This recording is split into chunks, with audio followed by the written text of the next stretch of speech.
це що за опачки? Не ори, беременный. Ого, яка весела сімейка. Чего?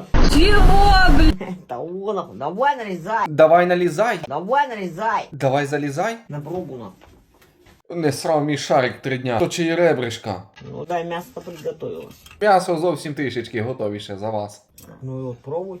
А він зараз й попробує і голос трішечки повисить. Крикни чуть-чуть.